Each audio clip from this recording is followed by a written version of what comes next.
చూద్దామండి. వెంకట్ హైదరాబాద్ నుంచి రాస్తున్నారు. పూజకు ఏ పూలు ఉపయోగించాలి తెలియచేయగలరు అంటూ రాస్తున్నారు.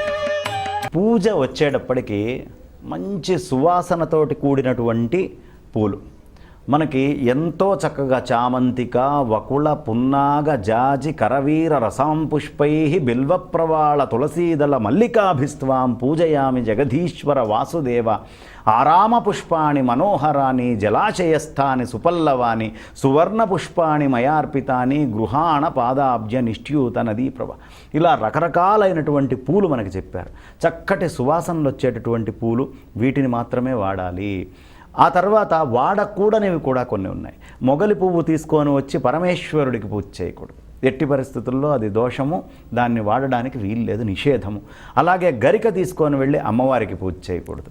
అలాగే మనం తులసి దళాలను తీసుకొని వెళ్ళి ఒక్క వినాయక చవితి రోజు తప్ప మిగతా ఏ రోజు గణపతికి పూజ చేయకూడదు. ఇలా కొన్ని నిషేధమైనటువంటివి ఉన్నాయి. బాగా మదవాసన వచ్చేటటువంటివి, ఇట్లాంటివి కూడా పనికిరాదు. దేవగన్నేరు ఇలాంటివి, పారిజాతం అయితేనేమిటి, అలాంటి చక్కటి సువాసనతోటి కూడినటువంటి గన్నేరు అన్నీ కూడా భగవంతుడికి వాడచ్చు.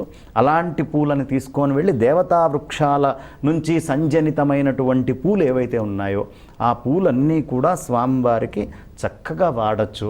ఆ స్వామివారికి అక్కడ పూజ చేయటం వల్ల అన్ని రకాల పూలలోంచి ఉద్భవించేటటువంటి శక్తి ఈ సాధకుడు ఎవరైతే పూజ చేస్తున్నాడో వాడిలోకి చేరి సంపూర్ణమైనటువంటి అనుగ్రహము, ఆ నిర్మాల్యము యొక్క శక్తి వాడికి లభిస్తుంది.